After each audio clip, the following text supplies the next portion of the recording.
wata rana na ji wasu baituka sai ce to ai wannan namu ne, wannan lalle ya kamata wato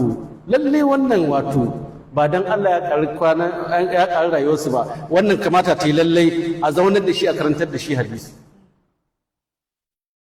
ko hadar bege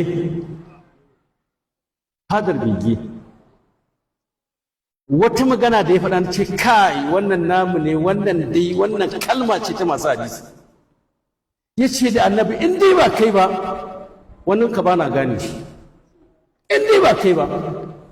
ice tuntuni baya nan sanin sama na goge shi, wato ba wanda yake kallo a gabansa sai annabi alaihi salatu wassalam. Allah ya sa da gaske faɗa wannan kalmar, in dai da gaske faɗa za ta amfana masa. To wallahi malamai haka